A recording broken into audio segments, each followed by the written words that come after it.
Now, the second neuroimaging result was that bequests to friends and family engage memory and emotion brain regions more than charitable bequests. So this came from a new experiment. And for this experiment, we're trying to do some different things. We're trying to increase the realism of the decision making, and we want to now make a different comparison. Now we want to compare different types of bequest decisions.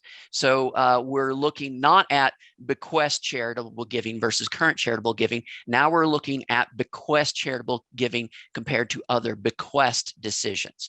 So this is the setup. We let folks know, hey, at the end of this session, you will get a legally valid last will and testament. You'll get it at no cost. There's only one catch. You've got to answer the estate planning questions while you're in the brain scanner.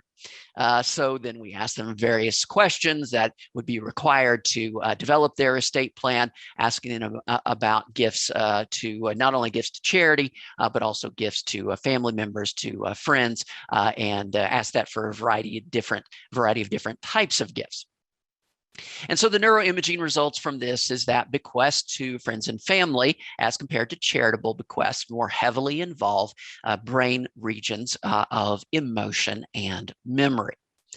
Now, you may look at that result and say, congratulations, Professor James, you can publish that in the Journal of Duh. We kind of know that's how people think about these things. However, this became more interesting when we then connected it in with some of the qualitative interview research that Dr. Routley had conducted in England. And what we found is that in the language that people were using to describe why they had named the particular charities they had named in their wills, they were often describing gifts that, although they were gifts to a charity, they were actually gifts for a loved one. Now, these are UK charities, and so for example, just a couple of example quotes. The reason I selected Help the Aged, it was after my mother died, and I just thought she'd been in a care home for probably 3 or 4 years, and I just wanted to help the elderly. I also support things like cancer research because people I've known have died, an animal charity as well. I had a couple of cats. I'm a dog person myself, so I don't really understand that. But I know for some people that a loved one is not necessarily just a family member. It can also be an animal. Or another example, in my will, I have a gift to the cancer research. My father died of cancer, and so I've supported them ever since he died. So that then led to this next neuroimaging question. Since many charitable bequest gifts appear to be in honor of a loved one, what happens when we specifically ask about making a charitable bequest honoring a friend or family member? So the neuroimaging question was this charitable bequest decision isn't triggering much memory and emotion. So is there a way we can hook in to that memory and emotion through this pathway of the tribute bequest? And so here's what we did. We first asked people about their interest in making a bequest gift to an organization. And actually, we used several different organizations and several different cause types. So they made this decision different times. And then after they answer that question for making any type of bequest, we asked them about whether or not they had a living or deceased friend or family member who would appreciate or would have appreciated their support of that kind of an organization. And then we asked them to think about that person's connection to the cause. After they've done that, we asked them the bequest question again. They've already answered the bequest question for this charitable organization, but this time we asked them about a bequest question where we say, if you signed a will in the next 3 months, what's the likelihood you might leave a bequest gift honoring a friend or family member to the organization? So what we want to compare here is we want to compare their neural activation when they first answered that bequest question for the charity to their neural activation when they later answered the tribute bequest question for that same charity again.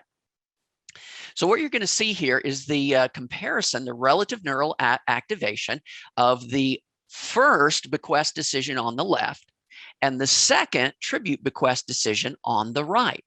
And one of the things that you may notice is we're getting a lot more neural activation, relatively speaking, for the tribute bequest question, even though it's the second time they've been asked about a bequest for that organization. And typically, when we get the same type of question again for the second time, we have less activation, but that's not the case of what we're seeing here. So the bottom line is we do see evidence that the charitable bequest representing a loved one can actually make that charitable decision plug into that memory and emotion. So how do we use this? Well, we can use this through the suggestion of asking about family members' life story connections with the cause and providing tribute bequest opportunities. So in this test, we decided to test it in a similar way, but in this case with a little over 4,500 respondents. And so we've got a similar setup. We asked them about their willingness to make a gift to a particular organization. And we use more than one organization for each cause type. So, for example, and then after they've answered that question, then we go through the tribute bequest reminder series.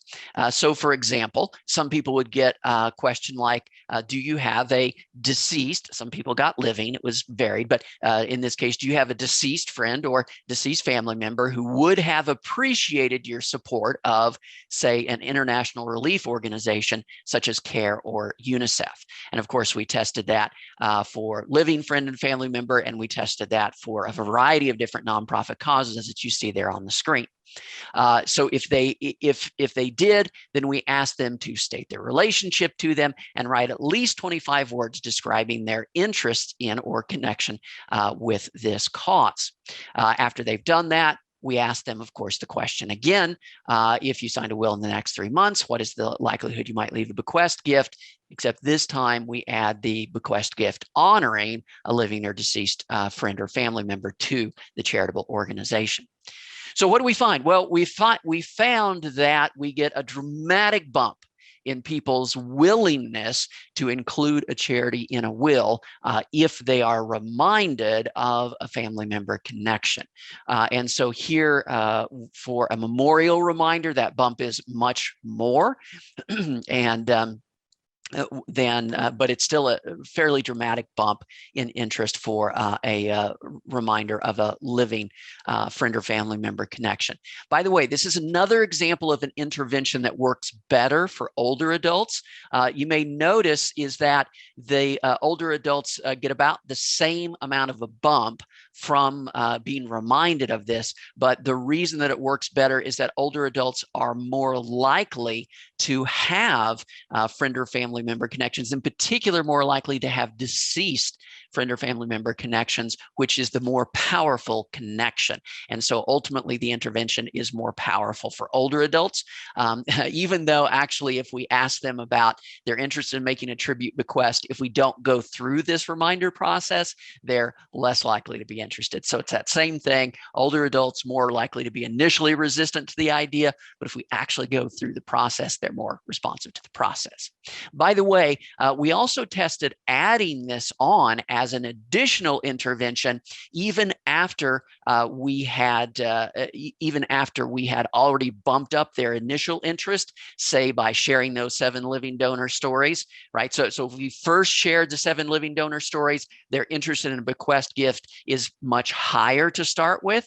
But if we then go through the tribute reminder process, that bump that we get, it's actually just as big as if we hadn't bumped up their initial interest in a charitable bequest. So that's all to say that these things can be stacked. The bottom line result was this: for those that were able to remind of this family member connection, they actually end up being more interested in a gift in a will than their initial interest in making a current gift to the organization.